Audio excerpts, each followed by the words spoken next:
Donald Trump's improbable return to the White House took another huge step forward at the weekend as he crushed Nikki Haley in the Republican primary in her home state of South Carolina. The former president didn't even need to turn up for the results, choosing instead to give another one of his barnstorming rally speeches to the Conservative Party Action Conference. And as usual, he didn't hold back.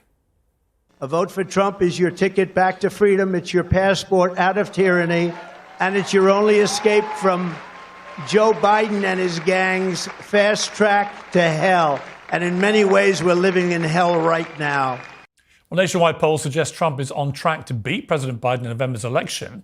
So can anything stop him? And what will Trump the sequel mean for America and the world? Here's a debate with one of Trump's most vocal critics, the hugely influential YouTube political commentator Destiny, and the host of Fearless on Outkick, Tommy Lahren. Okay. Destiny, you voted for Joe Biden last time. I think it's safe to assume you won't be voting for Donald Trump this time, but are you comfortable voting for Biden given the state that he now appears to be in? Every time somebody attacks Biden on his senility, I feel like that is a stronger indictment of Trump's own failure as a president. I do agree that Biden definitely seems to have slowed down in his older age, but I mean, he passed so much more legislation than Trump. I think our foreign policy aims are better than they were under Trump. And I think the way that he manages the rhetoric and the overall attitude of the country is way more responsible than Trump as well. And he's not facing 90 plus criminal indictments. So that may well be true. But the reality is perception is often half the battle with an election campaign. The perception is that Donald Trump is a little bit younger, but has twice the energy, twice the dynamism, and all the stuff that's being thrown at him, far from defeating him, as is usually the case with politicians, has empowered him and made him stronger. What are the Democrats going to do about that come November? I think all Democrats can kind of hope for is that the perception of the economy continues to increase. Consumer sentiment is starting to climb again. I think that Trump is also stumbling into a few misspeaks on his own. I think there was that clip of him mixing up Nikki Haley and Pelosi. There was him talking about, I think it was the deserts of Vietnam. Both of these guys are definitely, I'd say, hitting their older age, their golden years. So I don't know if Trump is going to be free of any of the misspeaks that Biden has found himself stumbling into recently as well. Well, Tommy, let's just play a clip. This is of Trump doing his Biden impression the other day. When I imitate Biden, who can't find the stairs ever, he goes like this. Thank you. Where am I? Thank you. And then he goes. And he points. And then.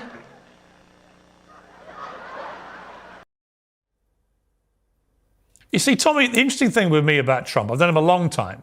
I look at him, warts and all, good, bad, ugly. There's plenty of all of that with Trump. But his supporters love him. And one of the reasons I think that he's so popular with so many Americans is because he makes them laugh. And I watched that speech the other day. He was very funny. Not always, and some of it, as always with Trump, some of the hyperbolic rhetoric was a bit alarming. But actually, he was an entertainer, entertaining the crowd. That's why they like him. That's why they vote for him. They like him because he has charisma. I like him because he has charisma. I also like him because when Donald Trump was my president, the economy was doing well. We ended endless wars. We started no new wars. There was relatively peace around the world with Donald Trump at the helm of the United States of America. People didn't like what he tweeted. People didn't like the way that he spoke. Maybe they didn't like the way that he dressed or the way that his hairstyle was or his fake tan. But none of that mattered because the United States was doing well. Our border was secure. The world was a better place with Donald Trump at the helm. And when Democrats talk about Joe Biden and they say, oh, you know, he's slipping a little bit, my goodness, we know that they are obviously gaslighting us because we can clearly see that Joe Biden is not just slipping. He was slipping in 2020. He has slipped all the way now that we're in 2024. And it's not just little misspeaks here and there. Everybody has misspeaks. They mix people up. For Joe Biden, you have a special counsel report that that quite plainly says we can't go after this man for his classified documents because he's a well-meaning elderly man with a poor memory. That says it all right there. Maybe we can't indict him 96 times. We can't charge him with 96 things because he simply is not cognitively there enough to be able to withstand it. That's the leader of the United States. That's the best the Democrats can do for their party. I'm sorry. You guys better be shaking in your boots if that's what you're going to go with in November. I mean, Destiny, I know your view of Trump, but it's hard to argue with all of what Tommy just said, isn't it? I mean, the Democrats seem to me to be sleepwalking in to a complete disaster if they're not careful. Biden does look, from here across the pond anyway, like someone who can barely string a sentence together or stay on his own 2 feet. How would anyone vote for someone given they have to do 4 years more from November as President of the United States, the toughest job in the world? I mean, it depends on what you're pushing for. I mean, if you want to elect a comedian because he's got good charisma, then I agree that Trump definitely has better stage presence than Biden does. I think if you're a Democrat, you want to support Biden, you just have to try to stick in the realm of fact. Republicans inhabit a totally separate world right now. I just heard Tommy Lawrence say that we're doing better on the foreign policy front because Trump was better for being in endless wars. I mean, he bombed Syria. He abandoned Kurdish allies. He kicked the can down the road in Afghanistan. He hid Yemen drone strikes from us. He was still part of the Saudi-led coalition to bomb Yemen.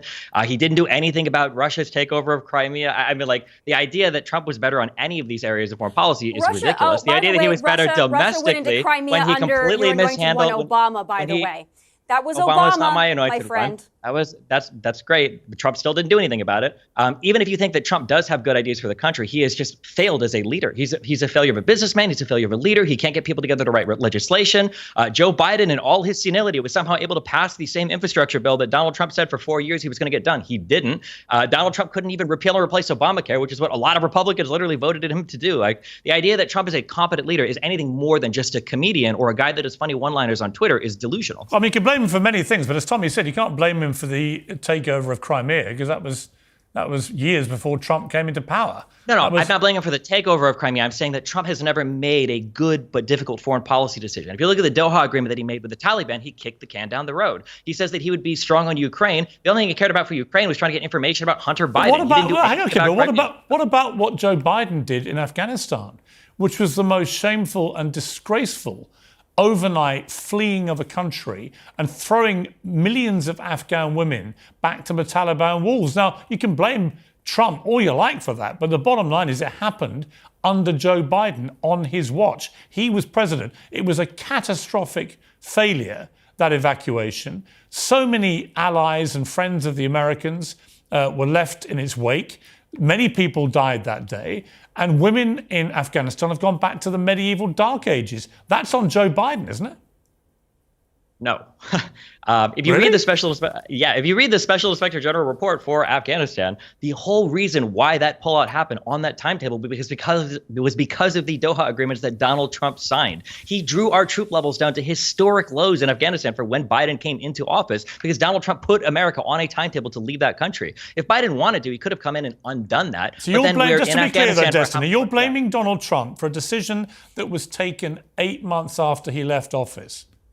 That decision was taken under Donald Trump. The timetable was established under Donald Trump. He didn't have to stick to it. Joe Biden's a big boy. He's the president of the United States. I mean, Tommy, it seems to me that the desperate attempts... Is he a big boy, Piers? Is he a big boy? I'm not so sure. He has to use the kiddie stairs. But I just have to jump in here because I don't think anybody wanted to stay in Afghanistan. That wasn't the point. The timetable that Donald Trump negotiated, there was nothing wrong with the timetable. Biden's withdrawal from Afghanistan was catastrophic. He didn't have the support that he needed. He didn't have the strategy that he needed. It wasn't about staying in Afghanistan in perpetuity. Nobody wanted that. I'm sure Democrats didn't want to be in an endless war in Afghanistan either. It was the way that Biden handled it. And every time since then, he has failed when it comes to foreign policy. Now we've got Israel at war. We've got Ukraine still and heading into year, 2.5 of war that we are still funding. The world is a much more dangerous place. And that doesn't even bring me to my southern border where we have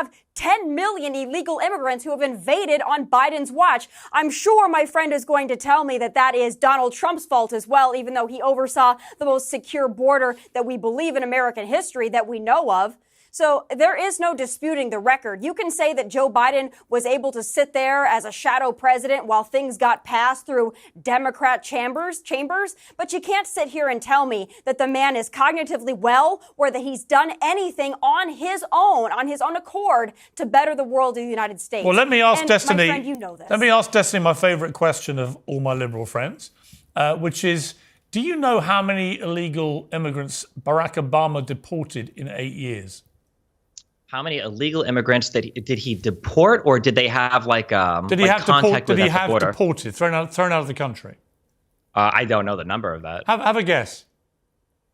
For when you say deport, you mean somebody that was already in the country, and then they were caught in the country and removed. My guess is those numbers are always fairly low. Probably less than 1 million. I have no idea. I truly have no idea. 3 million, which is the greatest number pro rata of any president in history, and earned him the moniker in Mexico of deporter in chief.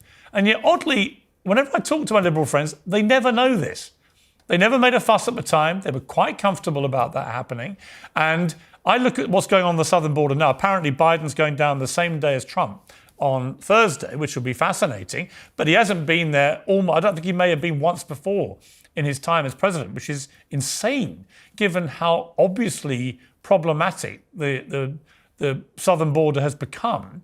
Whichever side of the political divide you're on, would you accept that? Would I accept that the border is a problem? Well, not only a massive problem, but that President Biden, to date, in his tenure, has done absolutely nothing but make it worse. I don't know about absolutely nothing but make it worse. I think one of the issues right now is Republicans are holding up funding to actually apportion more money to border security. I think that there are definitely border problems that exist right now that definitely need attention. But I think comparing it to Donald Trump, when he was able to utilize the emergency of COVID and the fact that the immigration numbers were at historic lows over the COVID period, and then to say that, well, look, he did a way better job than Biden did, where once COVID ends and then everything starts to open up again, you see a huge surge of immigrants, isn't the most fair comparison. But obviously, yes, something needs to be done with the border, of course. And I hope that Republicans approve funding in Congress for something to actually be done. Well, Tommy, that's an interesting point where I would be critical, I think, of your position on this, because I absolutely believe that Ukraine has got to be helped to defeat Putin, or at least hold him off, because the alternative for the West, it seems to me, is extremely dangerous and alarming, which is that Vladimir Putin seizes large chunks of a sovereign democratic country and is allowed to keep it. And the idea that won't embolden him to just go and do the same elsewhere, I think is for the birds. I also think it's for the birds that China, looking at this, won't then immediately think about invading and taking back Taiwan. Well, I would also say this. If Donald Trump were our president right now, Putin would have never done that because he didn't when Donald Trump was in office. We mentioned earlier under Obama, they go in, take Crimea. Under Biden, go in and try to take Ukraine. So Donald Trump, we'll just say, he started no new wars. And the world was either respectful of Donald Trump or fearful, doesn't matter which. I would also say this. We don't, on my side, when I talk about not funding Ukraine anymore, it's not because we want Putin to take Ukraine. It's because we understand that here in the United States of America, we have more problems that we have to attend to. We've got homeless veterans. We've got a border invasion of our own. So the thought of sending more money, more weapons to Ukraine. I keep hearing this, but I find it really odd to hear any American conservatives almost saying Putin should be allowed to just take what he's taken. That would never have happened 20 years ago in American political discourse. There's been a massive sea change in conservative mentality to how to deal with a Russian dictator. But secondly, on the wider point about Ukraine, surely it comes down to this. If we applied the same mentality to Adolf Hitler in World War II, we'd all be likely speaking German. Why are we so weak about standing up to him in Ukraine? It's the same as when Hitler invaded Poland. Piers, it's not the same because Ukraine is a corrupt country. So we also have to deal with that. There are many Americans that you'll talk to that initially supported aiding and assisting Ukraine. And then as we sent more and more money, and as the Pentagon couldn't account for $1 billion in weapons, and as we're not really sure where the accounting is going for this, we have a lot of concerns, as we should, because we're sending our hard-earned tax dollars to a corrupt country. Why can't you help Ukraine? Russia's corrupt, but guess what's the number two? Right. Ukraine. But why can't you help Ukraine and fix the southern border? Why does it have to be one or the other? America has the money to do this. It has the military firepower to help Ukraine. And it also has the ability, if it really focuses, to sort the southern border out. I don't understand this argument that America can't do two things at once. It's the number one superpower in the world, isn't it? I mean, well, it would be nice if we could do two things at once. With a stroke of a pen, President Biden could help solve the border crisis. He is not going to do that. It's not a matter of can you, it's a matter of are our leaders able to, and unfortunately they're not. But when you look at Ukraine, which is a corrupt country, and we're sending our tax dollars over there for now going on over 2 years, it's problematic for a lot of Americans. A lot of Americans don't know where our money is going. We don't know how it's being accounted for. We don't trust our government or theirs to tell us where it's going. So that's where the problem lies. Okay, let me bring in. And we also believe if we really want to squeeze Putin and we want to squeeze Russia, but Piers, I want to say this. We should be focusing also on American energy independence, because when you have strong American energy independence, that's another way but that America broadly has America has broadly more energy independence than most countries in the world. So that's not a big problem. Your independence for energy is very strong compared to most European countries. Destiny, you've been listening patiently to this. I want to play a clip. This is Trump talking about foreign policy in his speech at the weekend. Viktor Orban, somebody I respect greatly. A lot of people respect him. Tough guy, smart guy. He made the statement recently. He said, you bring back Trump, it'll all stop. They all listened to Trump. They respected Trump. He actually said it stronger than he said they were afraid of Trump. I don't want people to be afraid of me. But he said China was afraid, Russia was afraid. They were all afraid of Trump. Bring him back, and it'll all go back. What do you think, Des? I mean, there is an argument to say that Trump's erratic, unpredictable style on the global stage did make people think twice. I mean, not much of any serious gravity happened on his watch. He did not, as Tommy says, he didn't launch a new war anywhere. Is there some merit to the madness, if you like? No. People seem to want to give Trump credit for some things, like people not starting wars or people not engaging in certain types of, I guess, international armed conflict decisions. But the reality is that if you analyze any of the actual particular things that he did when it came to foreign policy, most of them were the precursors for the conflict that we are now blaming on Biden. For instance, I brought up before the round of Doha talks that happened between the Taliban and the United States. The Afghanistan government wasn't even included in those talks. If you look at what's happening right now in Israel and Palestine, the whole Abraham Accords, where Donald Trump was heralded as having peace in the Middle East. The whole reason that was done, in a way, was to avoid Israel annexing the West Bank and to undermine the Palestinians there that wanted to negotiate with Israel for peace. The whole Abraham Accords completely cut them out of the conversation. It's one of the reasons why Hamas felt so slighted. It's one of the reasons why Palestinians are engaging in more violent activity against Israel. It's because nobody's ever been negotiating with them. So there's like this very superficial view that you can take where you can say, oh, Donald Trump was good for foreign policy because no new wars happened to start under this 4-year time period. But if you look at what he was actually setting up in any of the countries where the conflict is going on, all he was doing was setting the stage to kick the can down the road for future conflict to erupt, which it has. All right, Destiny, what would you give Trump credit for? What domestically or internationally? Anything. Give him some credit for something.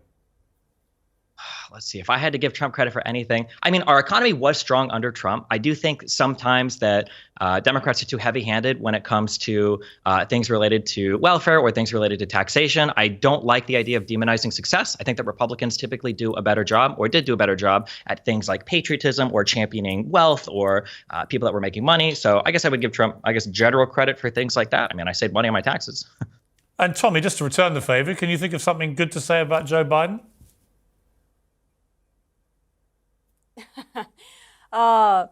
When I look at my country right now, there's not a whole lot that I could say about Joe Biden. I think he seems like a nice man. He seems like perhaps a good husband, perhaps a good father, supporting, obviously, Hunter Biden. So he seems like he is, I'll use the words of the special counsel, a well-meaning elderly man with a poor memory. I don't think he's a bad person. I think that he's uniquely bad at this job.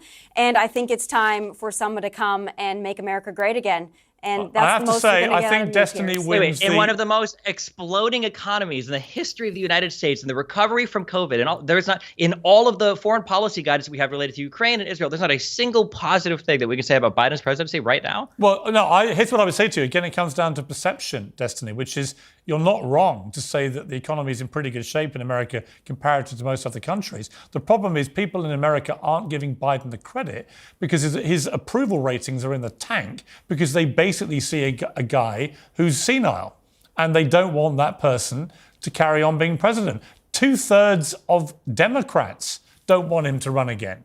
It's not even a Republican issue. His own party don't want him to. I definitely agree there's perception issues, but I mean, hey, listen, we're in the media. The goal is to fight the perceptions because I think the perceptions are crafted here. And again, I question the authenticity of people that are calling Biden's job performance, into question because of his senility when Donald Trump got almost no major legislation passed, when Donald Trump kicked the can down the road on every single large issue. I also think that a lot of the perceptions of Americans right now in terms of voting for Biden and his favorability is having to do with the fact that apparently a lot of Americans aren't even sure who's going to be on the ballot. I think a lot of Americans still have questions about Biden running because of his age. A lot of Americans still have questions about Trump running because of the incoming indictments. I think as the months start to creep forward, I think we might see sentiment change, especially if the special election history over the past few years in America has been any indication about where American sentiments are feeling in terms of supporting Democrats or Republicans. All I would say in response to that is that if you look just at the Iowa caucus, he didn't even win that in 2016. But he won it this time by a landslide. That says to me that support for Trump is increasing. And remember, he got nearly 10 million more votes in 2020 than he got in 2016.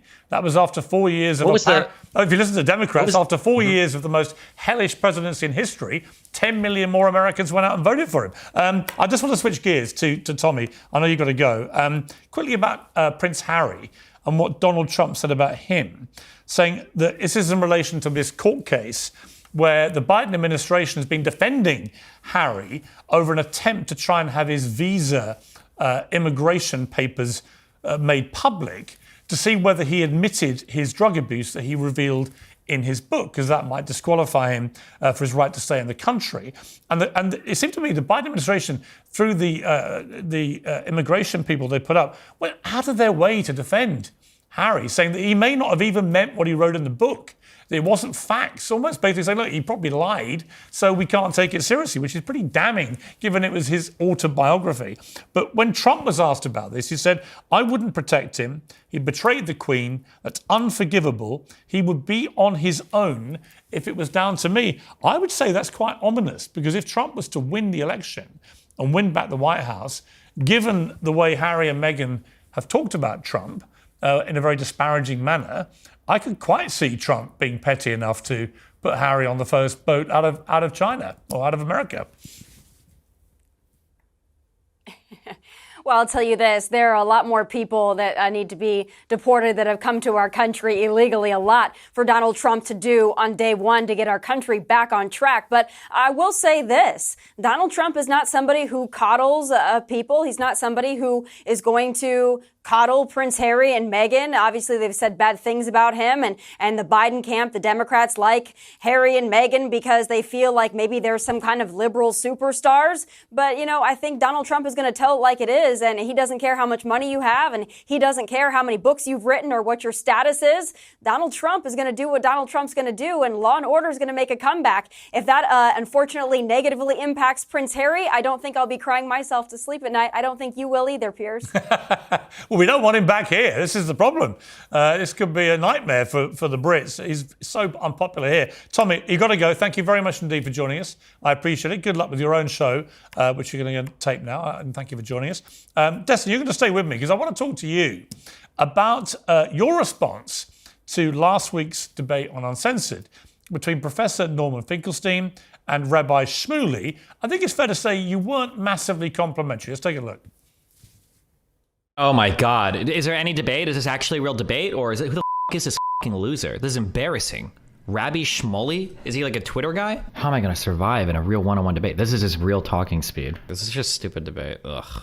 I can do an interview, thank you. I can't believe he's giving pushback to Norm on this debate, and he let this guy yap on the most retarded ad homs for like 20 minutes. Oh my God, but he's not going to answer it. It's just like, it's a stupid argument on so many different levels. I don't equivocate either with the other. Sound the incorrect use of equivocate alarm. Bro, oh my God, these are the types of posts I banned from my subreddit. We get it. Oh my God.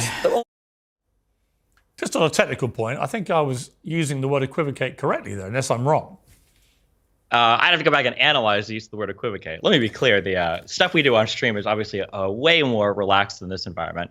But the main criticism, that I basically have with almost all of the Israel-Palestine debates is both sides have this hyper-specific narrative that tends to omit every single exculpatory thing from the other side, and it drives me crazy. So whether it's a rabbi on here that's talking about like the innocence of Israel, or even the guy you had on right before saying like, well, Israel doesn't like to fight, we don't like to do that. It's like, really? Because Israel has taken advantage of every single military opportunity they've had in the history to expand their territory. So saying they don't want to fight is really silly. But then on the other hand, you get pro-Palestinian people who would say things like, well, Hamas can be a partner for peace, and October 7th was just in response to the horrible concentration camp-like conditions of a region of the world that really isn't even doing that bad compared to other places in the region. So I just hate how hyperbolized both sides of the argument are. I actually don't disagree with you, and I thought Rabbi Shmuley's ad hominem attacks on the professor were completely over the top, but actually quite illuminating about him and his style of debating. I don't think he played well with the audience at all.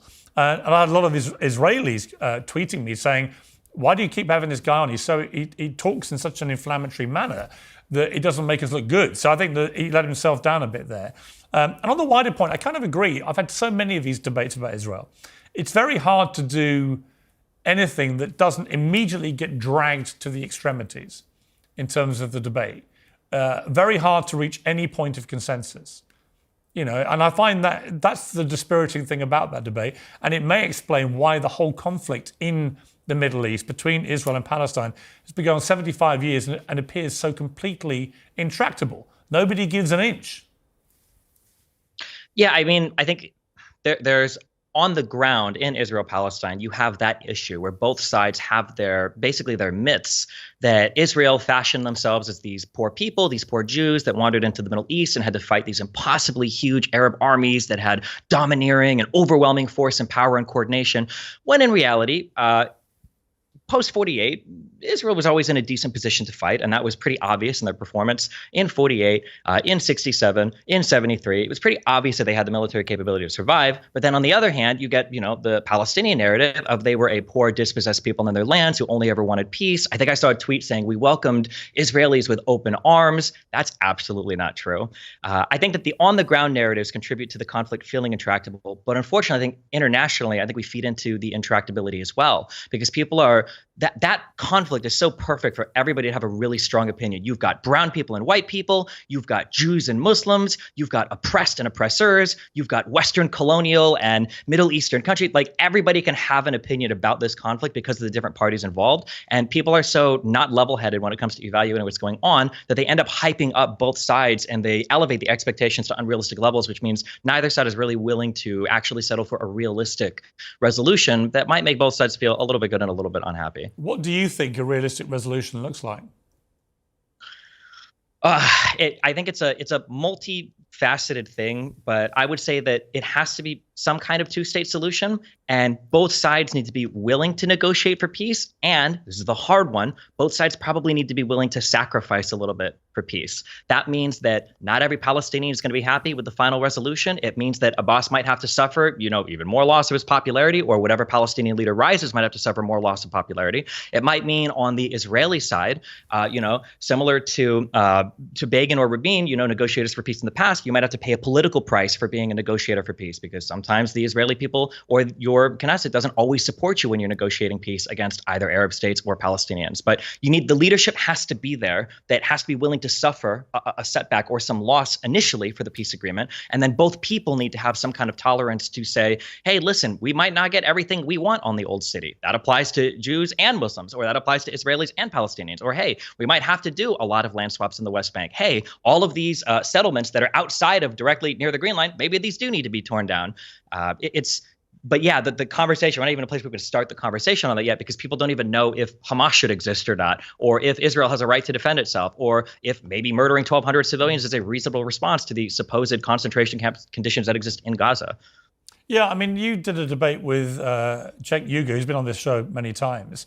In it, you said about deaths in Gaza that the ratio of Hamas to civilians killed were good ratios. But I'm not sure about that. And I'll tell you why. The problem I have with the whole death rate in Gaza, especially when there's a comparison made to World War II and how many German civilians were killed and so on, is that there is a unique population in Gaza of 50% children.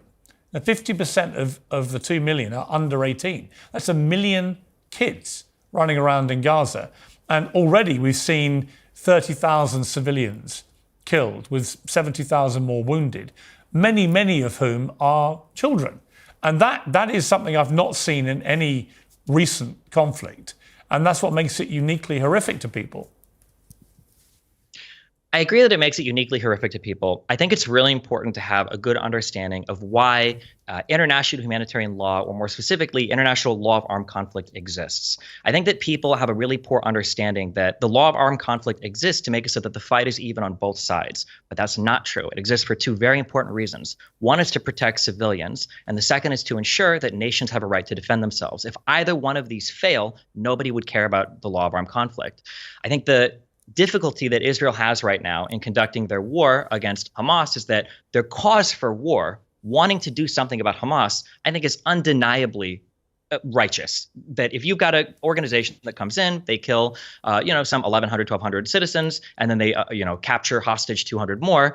Not only has Hamas not had a good cause for war, not only have they committed multiple war crimes in the actual commission of the October 7th attack, it gives Israel a justification to attack. Now, Israel's conduct in war is a second question. It's a very difficult question to answer. When people try to evaluate if the conduct is good or bad, they oftentimes just look at the number of civilian deaths. But when you're actually evaluating from a legal perspective on whether or not attacks are good or not, the obligation for the belligerent, for the attacking party, is just to try to do what they can to reduce civilian casualties. Now, civilian casualties are tragic. They absolutely are. But Hamas also has a responsibility as the sole administrator in the region to shield their population, not use them as human shields, to make sure their population is allowed to flee, not tell them to stay in their homes when Israel roof knocks, when they make phone calls, when they drop leaflets, when they give advance notice, when they give whole region-wide text messages, right? Israel's doing what they can, more than any other country has in any type of armed conflict, to try to warn the civilian population to flee. But for a variety of reasons, they're not doing it. Some due to Hamas, some maybe due to their fears of getting attacked anyway, because obviously there have been tons of places that have come under attack, even places in the south.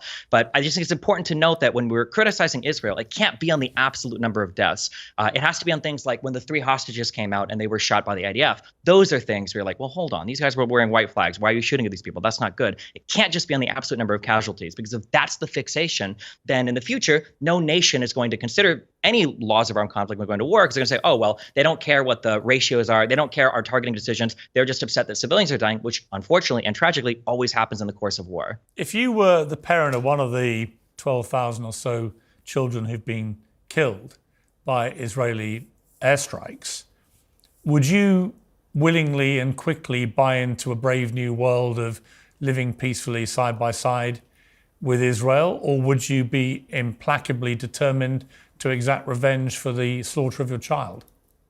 I feel like on a personal level, especially somebody that has a child, I feel like I would want to fight till the end of time. Right, and that's my point. So that is the natural human reaction, which surely tens of thousands of Palestinian fathers, mothers, brothers, sisters, grandparents, they're going to have to this slaughter of the children. And so I don't understand why Israel thinks it's not just building for itself a potentially even bigger problem down the line in terms of the radicalization through deaths of children of the people who love those kids. I understand what you're saying, but after World War II, I mean, we all got along after that in a surprisingly short amount of time, given how horrific some of the Japanese crimes were in China, given how horrific Germany's crimes were around all of Europe, or relating to concentration camps or death camps. Like, it is possible to mend those bridges. I do agree right now that Israel might be contributing towards more hatred of Jewish people, of Israeli citizens in the Gaza Strip. That's undeniable. But then the question becomes, well, who's responsible for managing Israeli public relations in the Gaza Strip. If you ask an Israeli citizen, like, hey, aren't you worried that you're going to radicalize people in the Gaza Strip? What Israeli citizens are thinking of is they're either thinking of watching the video of that girl go back on the back of the truck where everybody's like clapping and cheering, and they're thinking, well, they hate us anyway. Or they're thinking of the Second Intifada, where there are 4 or 5 years worth of attacks from 2000 to 2004 or 5 in Israel, and think, well, they already hate us anyway in the West Bank and the Gaza Strip. They're thinking of the Martyr Fund. They're thinking there are so many different aspects of this conflict that I agree Israel is giving Palestinians good cause to hate them. The Palestinians have given Israelis good cause to hate and not trust them either. And this is one of the problems that we talked about at the very beginning. The mythos runs so deep on both sides that they're both infinitely justified morally if they want to hate each other forever. But obviously that's not a conductive road forward towards anything peaceful. Destiny, I know you've got a big debate coming up yourself with Professor Norman Finkelstein, hosted by Lex Friedman. That is going to be huge. You feeling ready for that? The 3 people involved are all giants in this field. I am definitely a newcomer. I'm definitely like a YouTuber, streamer person. I hope that rhetorically I'm able to hang on to the conversation. Obviously, I've done a decent amount of research and reading, but obviously the 3 of these figures involved, have a much greater background than me in this issue. So I'm not going in with any illusion that I'm the subject matter expert here. My debate partner for this is Benny Morris, and this guy knows more about anything related to 48 history and everything about Israel. So I'm probably going to be leaning on his historical knowledge quite a bit. Rest assured, I will be live commentating to return the favor. I look forward to the back and forth videos and the reaction videos. Destiny, great to have you. I'll try not to use equivocate incorrectly. So yeah, thanks for having me. Nice to see you. Take care.